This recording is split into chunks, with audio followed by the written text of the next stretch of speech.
बड़ी खबर पर आते हैं जिस पर दुनिया भर की नजरें हैं और तमाम दुनिया का कैमरा जो है वो इस वक्त भारत पर मरकूज हुआ है, क्योंकि भारत के अंदर वो बांग्लादेश की साबिक सदर मौजूद है जो जलावतन खुद को कर चुकी है और बरतानिया में अब सियासी पनाह लेने की ख्वाहिशमंद है। बरतानिया में सियासी पनाह मिलने तक शेख हसीना जो है वो भारत के अंदर रहेंगी। इस तरीके की इतलात और ख़बरें जो है वो सामने आ रही हैं। और कल आपको याद होगा कि बांग्लादेश की सूरत हाल किस तरीके की वहाँ पर बनी हुई थी, जब फ़ौज ने मुकम्मल तौर पर अपनी तहवील में सारा कुछ मामला ले लिया। उसके बाद जश्न कुछ मकामात पर था, कुछ मकामात पर तोड़ फोड़ थी, कुछ मकामात पर जो है वो कत्ल गारत का सिलसिला भी चला।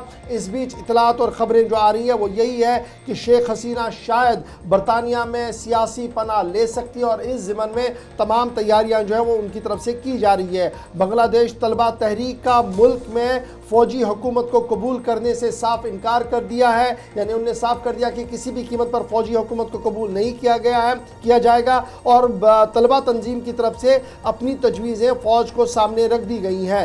बांग्लादेश में मुजाहिरीन ने शेख मुजीब के ज़ाती रिहाइश गाह को भी आग लगा दी है। ये तो बांग्लादेश की सूरत हाल है और बांग्लादेशी हुक्काम की तरफ से आज साफ कर दिया गया है कि सूरत हाल पुरअमन है और आज तमाम कॉलेज और स्कूल्स खुलेंगे। और ये देखना होगा कि आज किस तरीके की सूरत हाल वहाँ पर रहेगी। लेकिन हिंडन एयरबेस पर कल शेख हसीना पहुंची है खुसूसी परवाज के ज़रिए से, जहाँ पर उनका इस्तकबाल फ़ौजी अफसरान की तरफ से किया गया।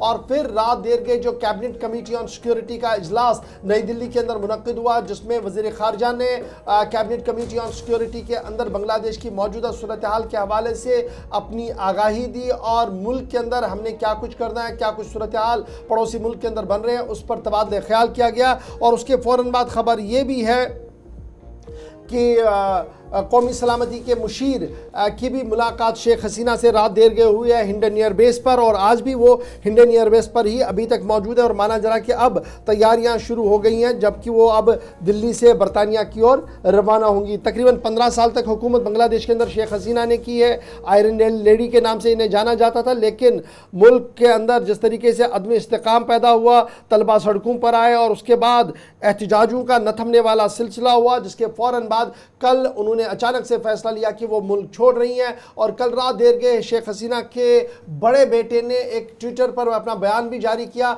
जिसमें उन्होंने साफ कर दिया कि वो अब आने वाले दिनों में सियासत बिल्कुल भी नहीं करेंगी। इधर बांग्लादेश के आर्मी चीफ जनरल वाकिरुज़्ज़मा की तरफ से इंटरीम गवर्नमेंट बनाने का अमल शुरू कर दिया गया है और स्टूडेंट विंग इसको नकारने की बात कह चुकी है। उनकी तरफ से अनाउंसमेंट की गई है। वही विंग है जिस पर बैन भी पहले बांग्लादेश सरकार 2 बार लगा चुकी है। हमारे साथ खारजा उमूर के माहिर करोड़ी सिंह साहब इस वक्त ज्वाइन किए हैं। गुड मॉर्निंग करोड़ी सिंह साहब, और thank you so much join करने के लिए इस प्रोग्राम में।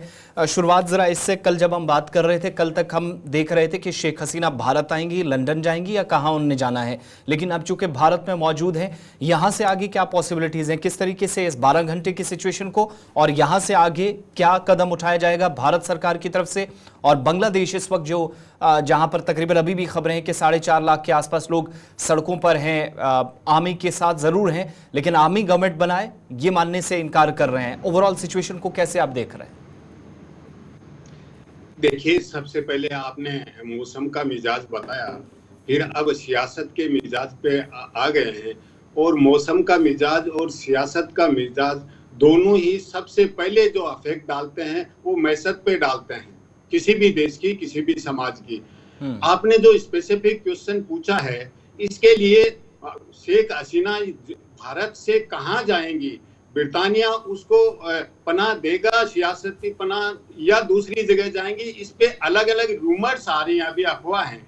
कुछ ये कह रहे हैं कि ब्रिटेन पनाह इसलिए नहीं देगा कि वहाँ ऑलरेडी दंगे हो रहे हैं इमिग्रेशन के इश्यू को लेके, और दूसरा वो बांग्लादेश में नई सरकार बनेगी, वो एक्स्ट्राडिशन के प्रयास करेगी, तो वहाँ हसीना शायद अपने आप को हसीना भी सेफ नहीं माने और ब्रिटेन भी इससे परहेज करे। दूसरा जो अफवाह चल रहा है वो बेलारूस का नाम चल रहा है, और बेलारूस के साथ एक्स्ट्राडिशन ट्रीटी नहीं है बांग्लादेश की, तो वहाँ वो ज्यादा सेफ हो सकते हैं। तीसरा नाम आ रहा है फिनलैंड का, कि वो फिनलैंड जा सकते हैं। तो अभी निश्चित रूप से ये कहना कि वो कहाँ जाएंगी कह नहीं सकते। दूसरा सवाल आपका बांग्लादेश की सरकार की तरफ था। निश्चित रूप से बांग्लादेश में जिस तरह की राजनीतिक चेतना है वहां के लोग सैन्य शासन को स्वीकार नहीं करेंगे, तो सेना भी प्रत्यक्ष रूप से शासन करने से परहेज करेगी, सिविलियन अंतरिम गवर्नमेंट बनाएगी, और अंतरिम गवर्नमेंट बनाने के बाद may be with in year और कुछ और समय ले सकते हैं, फ्रेश इलेक्शन करवाने की बात करेंगी।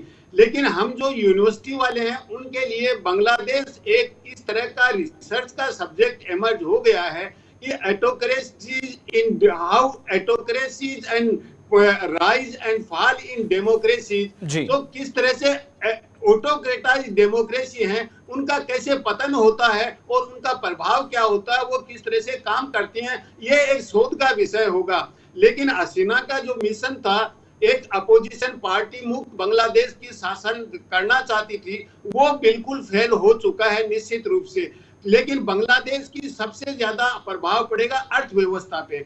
परसों तक ये बता रहे थे कि $10 बिलियन का बांग्लादेश को नुकसान हो चुका है ऑलरेडी।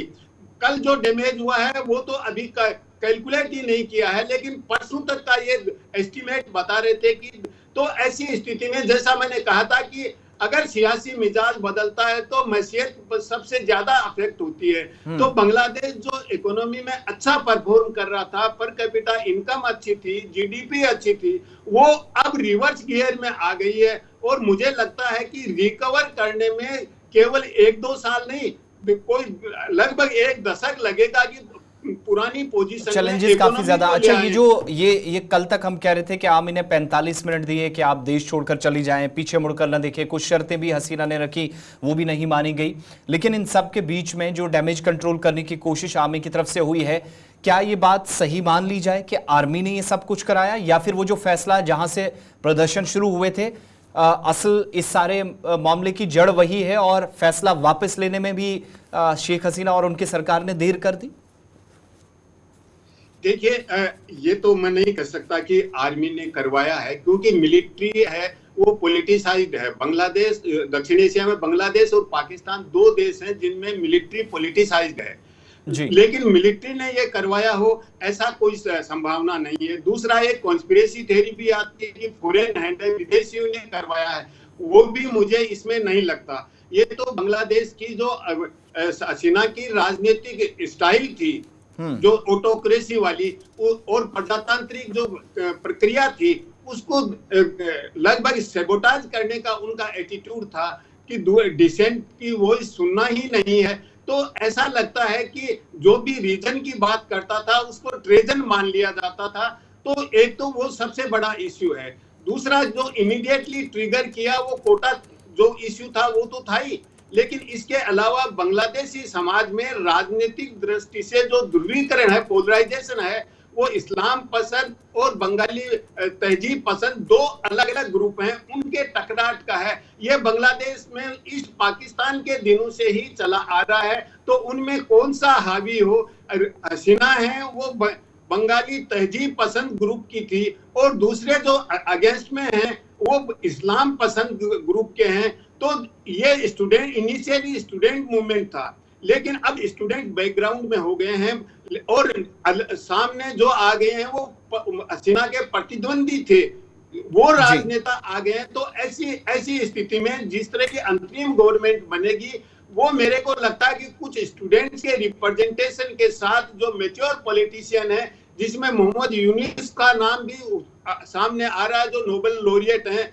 सोशल एंटरप्रेन्योरशिप में बांग्लादेश में बहुत कुछ किया है, माइक्रो फाइनेंस वगैरह को लेके, लेकिन वो तैयार होंगे अभी कह नहीं सकते। लेकिन उन्होंने पहले एक स्टेटमेंट जरूर दिया था कि इंडिया ने ये कहा है कि बांग्लादेश का इंटरनल मैटर है। मैं इससे निराश हूँ। इंडिया को ये नहीं कहना चाहिए कि बांग्लादेश में जो आग लग रही है वो बांग्लादेश का इंटरनल मैटर है।